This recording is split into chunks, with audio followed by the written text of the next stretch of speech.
Hello, folks. Welcome back to the Characters of Boxing and Beyond podcast.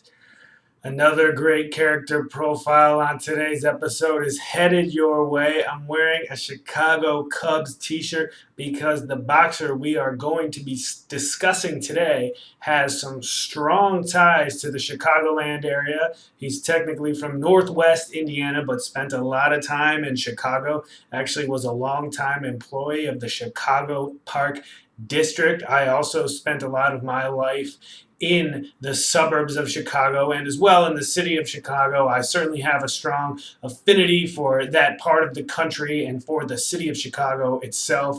I'm a large fan of their sports teams, the Chicago Bears, the Chicago Bulls, Chicago Blackhawks, and of course, the Chicago Cubs. So we're going to be talking about Tony Zale on today's podcast. He's an old school fighter, a World War II veteran, born Anthony Florian Zalesky.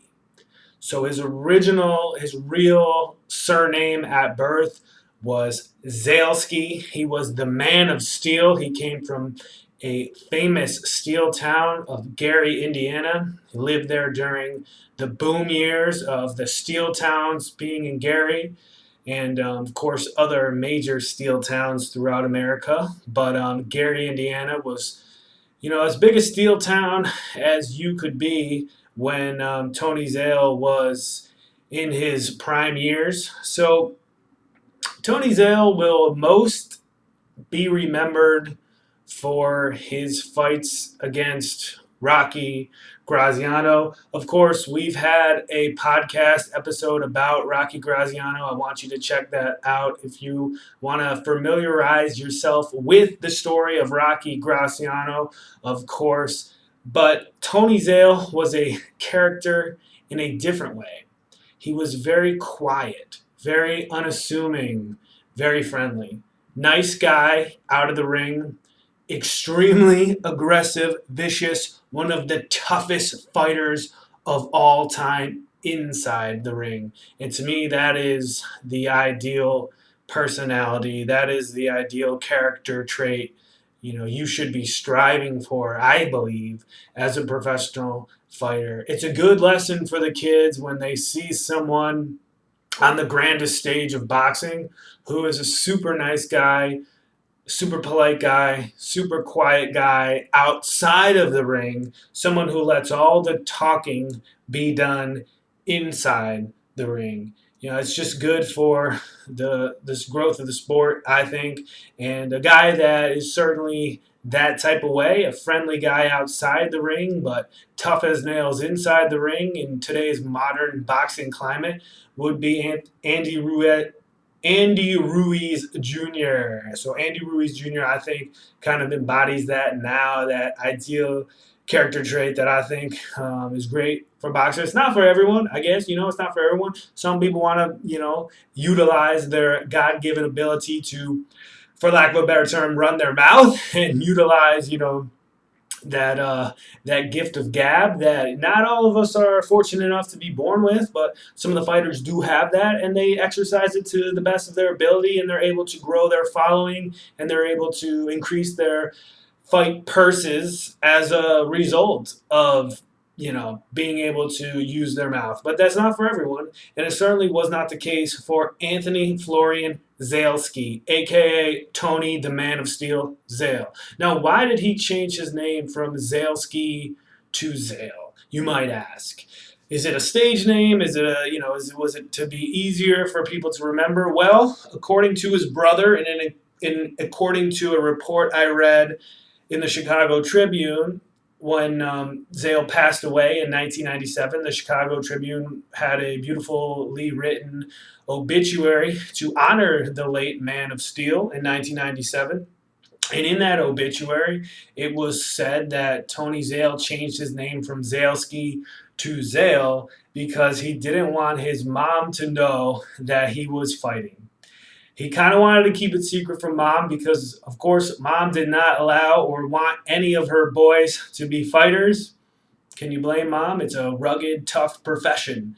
And, of course, his mom did not want him to be fighting. So In honor, this was a long time ago. This was clearly before the internet, and so in honor of his mom and to make sure his mom would not see him on the fight cards, the local fight cards there in Northwest Indiana and the surrounding area, he changed his name to Tony Zale, from Zaleski to Zale, and that name kind of stuck. Obviously, because we would all know him.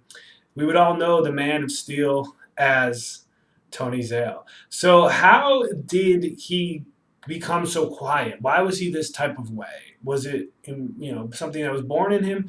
Well, you never really know, but there is a story um, that Tony Zale, who another again a great piece of reporting that was available online that I read about Tony Zale said in I believe in the mid '80s a kind of a profile of Tony Zale came out, and I want to say that that profile was published in the New York Times and it's available now for anybody to read.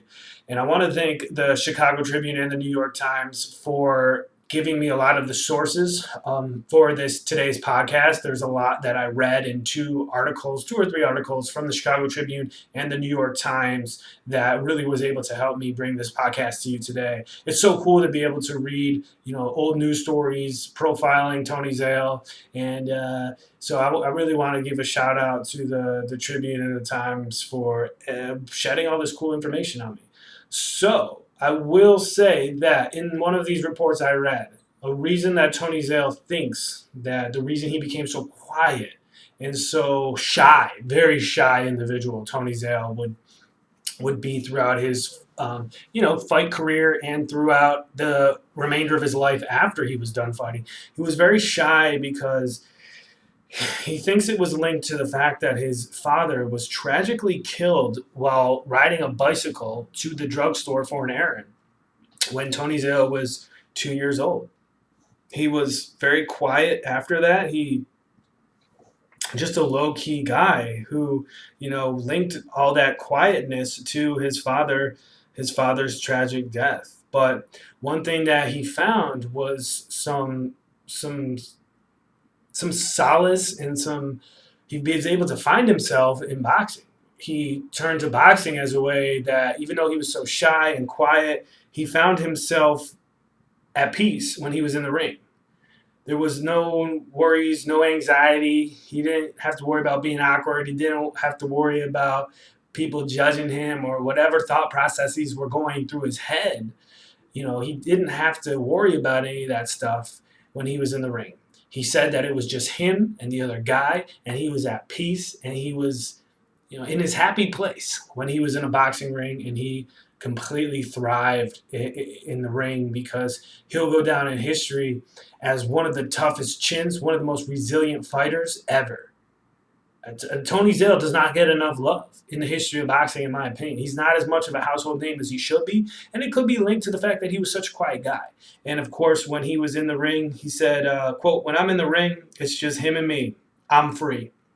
That's a direct quote from the legend, Tony Zale. So Tony Zale, like we were saying earlier, will most be remembered and most linked to the fact that he was a part of that legendary trilogy of fights with Rocky Graziano. And that, when you think of the great trilogies in the history of boxing, most recently we will think of Ward Gotti, Mickey Ward and Arturo Thunder Gotti. Of course, two of those three fights were Ring Magazine Fights of the Year. Maybe all three of them could have been. Holyfield versus Bowe. Riddick Bowe and Evander Holyfield. Again, I think Bowe won twice, and Holyfield got one victory in there. And that, of course, again, kind of recently will be thought of as one of the best trilogies. You talk about other rivalries such as Ali Frazier and, of course, marvelous Marvin Hagler and Tommy Hitman Hearns, the Motor City man.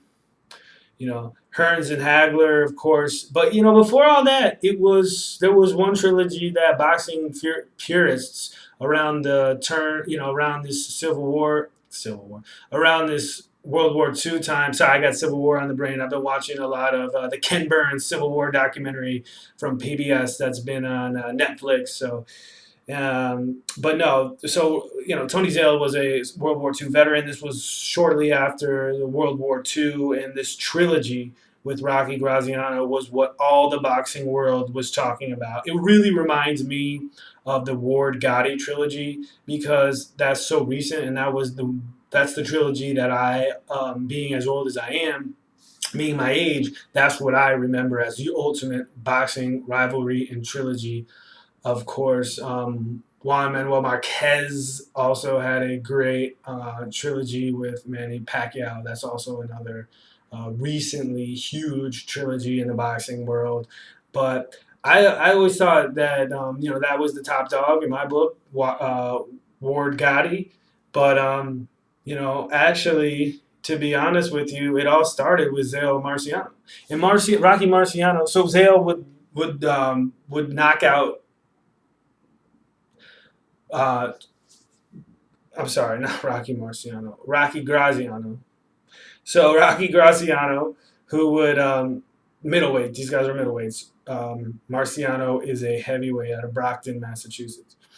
Graziano is a middleweight from New York City. So Graziano and Zale had this crazy trilogy, and actually, most people, like we were saying, think of Zale and think of Graziano if you're a boxing enthusiast or you are familiar with the history of boxing. However, what most people maybe they don't remember right away is that Zale won two of those three fights, and his resilience and his come and the fact that he could come back in those fights will say everything you need to know about Tony Zale. And the movie "There's Somebody Up There Likes Me" is about Rocky Graziano, and Graziano after his one of those fights, the one that he did win against Zale, he just yells out at the sky after the match, "Somebody up there must like me." And they make the movie about Graziano's life. Graziano obviously had a very interesting life. And Paul Newman plays him in this Hollywood movie that comes out about the life of Rocky Graziano called Cool Hand Luke. And again, Zale and Graziano, they became very good friends in their older years and, very good buddies. But they couldn't have been more opposite guys, right? Graziano's this guy from New York City. He's get this movie about him. He's on TV. He was an actor, Graziano. And then you got Zale, who's just this quiet, humble dude from the blue collar roots of Gary, Indiana, and he stayed in that Midwest, Northwest Indiana, Chicago area, pretty much his whole life. He never really left it, and that was kind of who he was. But it's cool that Graziano and Zale were friends. And another interesting thing is Zale was actually asked to play himself in that movie. Zale was asked, do you want to play yourself? So he actually goes to the movie set, shoots some scenes. Well, they do these warm ups where it's Zale and Cool Hand Luke himself, Paul Newman. They do these warm ups, and somewhere along the line, apparently Paul Newman was throwing pretty hard punches, and Zale says, I got to show him who's boss. And Zale returns a lot of the fire. He returns a lot of the firepower. So, needless to say, Cool Hand Luke, who at this time was very young, I don't know if I'm speculating now, I don't know if he wants to preserve his movie star good looks or whatever, but word got around and that Zale was throwing these punches as hard as he was, and the next thing you know, Zale is asked to exit stage right. He's not going to be in this movie. He's punching the star too hard. And he essentially, I don't think there was any bad blood with it, but they kind of asked him, yeah, you gotta go. You can't be hitting our star this hard. So kind of a funny story, Zale. He's not a Hollywood guy, he's a real dude from the streets of Gary, Indiana, from the steel mills, and he's like, well, he was hitting me hard, so I had to return the fire. So Zale actually worked in the steel mills early in his career, early in his boxing career. You see it a lot even nowadays, of course, that fighters they don't make enough money as a boxer, as a full-time professional boxer, and they have these odd jobs or these careers outside of boxing, especially in the early years, or maybe if they just never make enough money to be a full-time pro fighter. And Tony Zale worked in the steel mills I think it was like in his early 20s. He was actually employed in the steel mills of Gary, Indiana, while fighting. So he's Zalesky is definitely an all-time tough guy in the history of boxing, and just a quiet dude who wanted to kind of live out the remainder of his life in Chicago, working for the Chicago Park District. The Chicago Park District actually is the company that owns the Chicago Bears Stadium, Soldier Field. They are responsible for all the maintenance there. It's a huge part of the local government there in Chicago, and you know, a part of Zale was also working with, I think, like the Catholic Youth Organization, coaching boxing, and then he was employed by the Chicago Park District as a boxing instructor. So Zalesky definitely was like a man of the people. He was never, even when he won the middleweight title, which he won twice, he never like would celebrate like that crazy, like they would say he would win fights in New York City and then he would be on the next flight back to Gary, just kind of just a guy of business. He really a guy who's all business. Kind of reminds me a little bit of like a Kawhi Leonard who's in the NBA. He just constantly wins titles, does his job, packs up his suitcase, and it's like on to the next one. It's business is business. And it's very inspiring because you're talking about athletes that just do their job, do what they're there to do, win, and exit stage right. They are incredibly inspiring people, in my opinion. So I actually do see a lot of Kawhi Leonard and Tony Zale. So that's. And then I see a lot of Tony Zale and Kawhi Leonard. So it's just cool to kind of think about a different approach. We know the guys who have the billion followers on social media because they're hilarious or they know how to run their mouth or they know how to properly talk trash and all that. But there is just something special and beautiful about someone who goes about just doing their job and leaving and clocking in and clocking out. It's a very blue collar mentality. And that's, of course, Tony Zale's whole MO, right? He's from Gary, Indiana, actually worked at the steel mills and spent kind of his whole life out there in Gary in the Chicago area. So he's an International Boxing Hall of Famer, class of 1991, and I'm not sure if that was the first class of the IBHOF, the International Boxing Hall of Fame in Canastota, New York, but it was one of the first classes, if not the very first class, because the IBHOF has not been around that long. I don't believe it's too much older than 1991. I've never been there. I would love to visit it. And I will certainly be recording a podcast with my thoughts on it after I do, because that is on one of my more immediate to-dos. It's very much on my agenda item to get up to Canastota, New York. I'm here at the beautiful Clear Contender Studios in Baltimore, Maryland. It is a bit of a drive up there. It's maybe 6-7 hours to get up to Canastota from here, which is outside Syracuse. But I do plan on getting up to that town, making it a summer road trip. Hopefully I can, intertwine that with a bigger road trip, maybe. So look forward to giving you guys my thoughts on the International Boxing Hall of Fame when I do get a chance to get up there. But the reason I bring up the IBHOF and Canastota, New York, is because there's actually a little bit of a sad thing going on with Canastota, New York, and Tony Zale.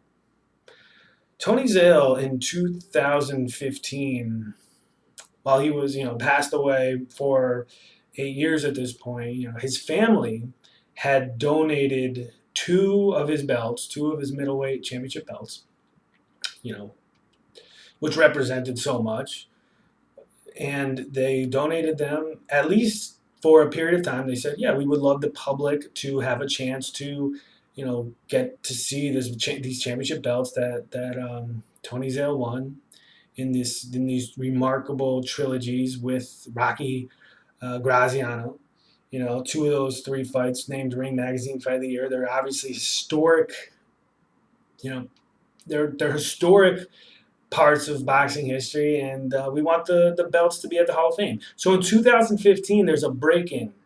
Unfortunately, there's a break-in at the International Boxing Hall of Fame in Canastota, New York, and as part of this break-in, two of Tony Zale's championship belts were actually swiped from Canastota, taken, and to this day, there has never been a there has never the FBI, who's been investigating it, the Federal Bureau of Investigations, and their Antiquities Unit, who actually specialize in stolen art and stolen kind of priceless merchandise that gets stolen from museums or wherever. They've been on this case, and unfortunately, there has not been a break in the case. And Tony Zale's two middleweight championship belts, as of the recording of this podcast, they were stolen roughly 4 years ago, have not been found, and they have been stripped from the public. The public who's Tony Zale's family wanted the public to see these. They didn't want them in a closet. They didn't want them just safely strung away. You would think they'd be safe in the museum, but unfortunately, there's been a lot of thefts. According to the article that I was reading in recent years of sports memorabilia, it's been people want to steal that stuff. They want. I don't know where the market is for it. You would think that there would be a way that when they're trying to sell it, it would get caught. But unfortunately, they're either not selling it, or there's some sort of black market going on where we're not seeing. The investigators are not able to find these stolen merchandise. Of course, Tom Brady, the legendary NFL quarterback with the New England Patriots, had his jersey actually stolen from the locker room after one of the Super Bowls that they had won, the New England Patriots. But they did find that jersey pretty much right afterwards, because it was one of the credentialed media members who had stolen it, and that was a bizarre story. But yeah, sports merchandise is like a hot item, unfortunately, for folks to steal. Now, kind of when I was reading about this story of Graziano's championship belts, it reminded me of one of the most famous art heists in the history of the United States. It actually happened in Boston, Massachusetts, at the Gartner Museum, which is a very famous art museum there in Boston. And I believe it was one of Rembrandt's paintings, Storm on the Sea of Galilee, I believe is what it was called, was swiped out of the Gartner Museum by like a guy who had, or a team of people who had dressed as like security guards. It's really, and they had, and those guys got that painting, and it has never been found. And it's really one of the more horrible, horrible crimes that that we see committed, because it just takes, not to compare crimes to each other. They're all pretty much horrible in their own ways, but um, it's just a way to take it from the public. We have these beautiful museums in this country and throughout the world that are so great for the public to just maybe pay a small fee. Some of them are free. You come in and you can see all this incredible artifacts, and when other people want to make a heist of that and rob it from the public, it's one of the bigger tragedies that we have. It sucks. So, unfortunately, Zale's title belts are MIA, missing in action. We don't know where they are. They've never been recovered. But I'm telling you guys, Tony Zale was one of these folks that just did his job and was friendly as can be outside of the ring. He was considered a villain, a heel, so to speak, by the fans in New York City when there was many fights that Zale would have in New York, because he would always fight Graziano, the native of New York, or if they fought in New Jersey, he was kind of that heel role. He played that heel role as this Midwest guy from Chicago coming into New York, coming into Yankee Stadium or Madison Square Garden, wherever it may be, and he was going to fight one of New Yorker's own. And Zale had that, was known as the visitor, the challenger. and he'll always go down in history as like just a challenger. But he was way more than just an opponent of Rocky Graziano. He was a nice, awesome, tough guy, maybe one of the toughest ever. Reminds me a lot of Arturo Thunder Gotti, because every time you thought that Tony Zale was out of a fight, you better not leave, because Zale was famous for making comebacks when everyone had written him off. And isn't that just an inspiring thing for all of us in life? You know, just when people want to write you off, hey, make your comeback. You can find a lot of inspiration by learning about Tony Zale and the toughness and the way he carried himself outside of the ring and his resilience inside of the ring. That's why I thought it was critical to have an episode dedicated to Mr. Tony Zale, the ultimate man of steel. And I want to mention one more final cool little tidbit of trivia and fun information for you before I sign off on today's podcast. His wife, his longtime wife, Philomena Ginfrisco, beautiful name. She played in the All-American Girls Baseball League. That is the same move. That is the same league that famous Tom Hanks movie with Rosie O'Donnell as well. I think Madonna was in that movie. A League of Their Own. Have you ever seen it? Bette Miller in that movie too. Check that movie out. It's awesome. It's fun. It's funny. It was like huge when I was a kid. People always were talking about it. It was a huge blockbuster of a movie. But Tony Zale's wife actually played in that baseball league, the All American Girls Baseball League. How cool is that? And Tony Zale's wife has long since passed away. She actually passed away in 1992. So Tony Zale also long passed away. He lived from 1913 to 1997, amassing a record of 67, 44, and 18. Talk about a lot of fights. You know, that's what the Man of Steel is about. That's what a lot of the fighters of that era was about. They weren't just fighting one or two times a year. They were out there many, many times a year. So I'm glad we could dedicate this episode to Tony Zale, the Man of Steel. Join us at clearcontender.com/podcast for more episodes. Of course, listen to our podcast wherever you get your favorite podcasts. It's the Characters of Boxing and Beyond podcast. Bye-bye.